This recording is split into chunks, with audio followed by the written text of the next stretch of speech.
Hey folks, Rick Brown here, Bayou Knives again.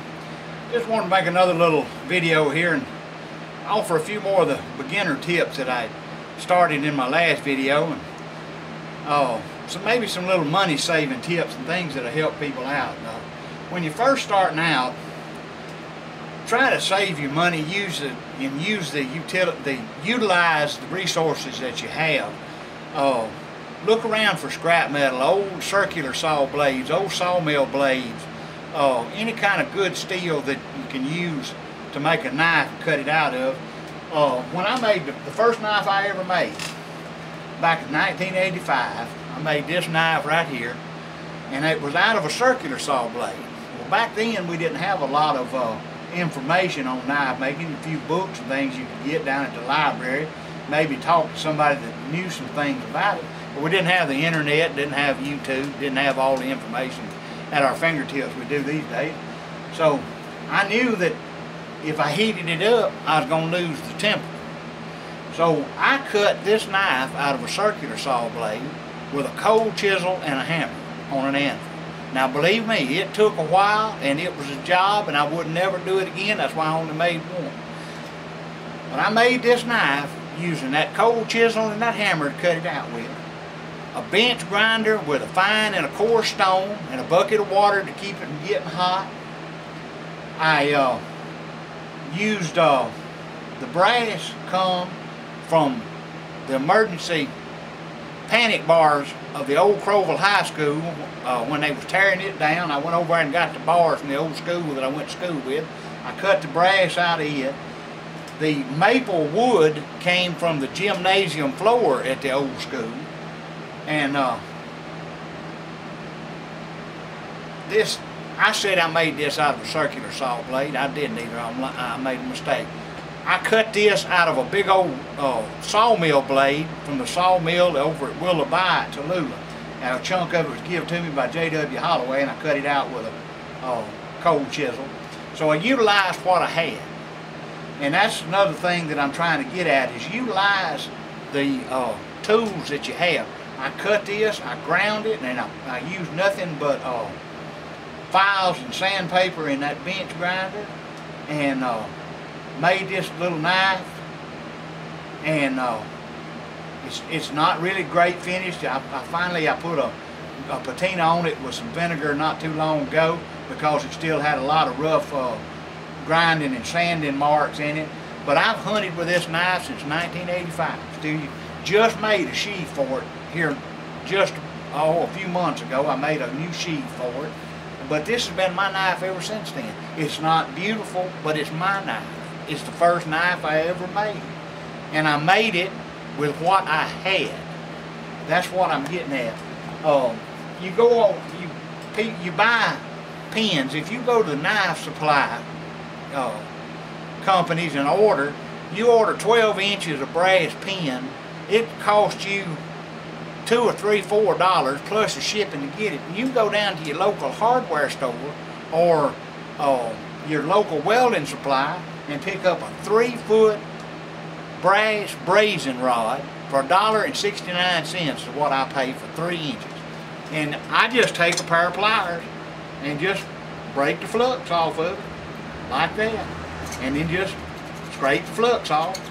And it is exactly 1/8 of an inch. A 1/8 inch drill bit drills a perfect hole to where you can cut your pin. You can cut it with these Klein side cutters. Cut your pin, take your grinder or sandpaper and put a little taper on it, and you just hammer it right in with a perfect fit. Yeah.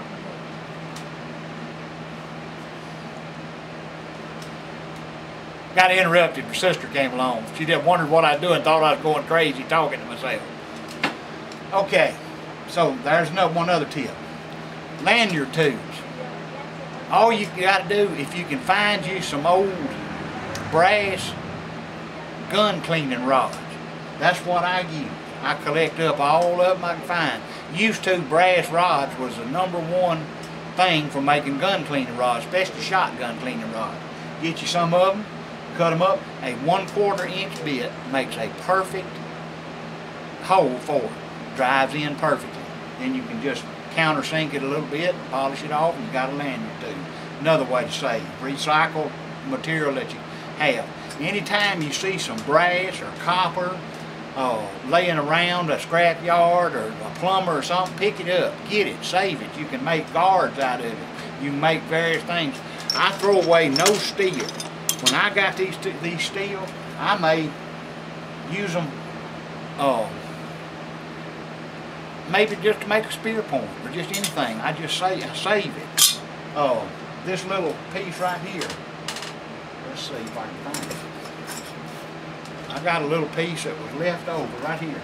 I heat treated it and hardened it. I use it to clamp down on my blades to take my file to make my plunge line square.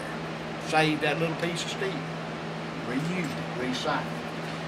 When I first started back in February making knives, I didn't have many tools, but what I did have, I had a grinder, a sander, belt sander. Just one, you can buy them at Walmart places, not too much. What I would do was I'd just chuck it up in this vise like this, and I use this 36 grit, 50 grit, 120 grit, 80 grit, whatever belt you know, and I used it for a month making knives and selling them until I could afford to buy something else. Had one person tell me, said, "Don't you know they sell grinders that you can that you don't have to put in a vise like that?" And I said, "Yeah, but that one's paid for. I don't need to buy one until I can afford to. Why buy one when I got one? I'll make do what I have." See, I grew up in the 50s and 60s in a real poor family. My daddy was on Social Security disability at the time I was 13. So I spent my summers hauling hay and mowing yards to make money, and I learned early on if I wanted something, I had to learn how to make it. Usually had to learn how to make it from what I had, from resources that I could find. So I learned to recycle and reuse my stuff. I've always said that I don't throw nothing away till I've used it 3 times. And that's what I try to do. So that's what I'm trying to get across to people is use what you got. If you got a little belt grinder like it, a little belt sander, use it. If you don't, use your hacksaw, use your files, use your angle grinders. Angle grinders are great. If you don't have one, cut it out with a hacksaw and cut it out with files. Do like I did, this one here. Cut it out with a cold chisel and a hammer. If you really want to make something, if you really want a knife, get with it. Learn how to do it and use what you know. And maybe it'll help you out some. You'll think about it and realize that you have stuff laying around that you can utilize.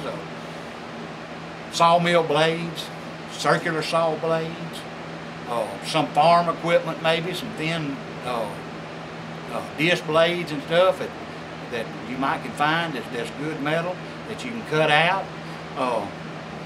Use it, practice, make a knife. Everything is practice. It's all learned. Every time I make a knife, I get better. Every time I take a photograph, I've been taking photographs since 1971 when I got the first camera. I'm still learning today about taking pictures. Always something to learn.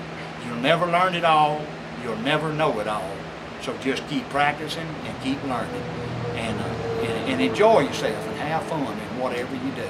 And this is Rick Brown, Crowville, Louisiana, Bayou Knife.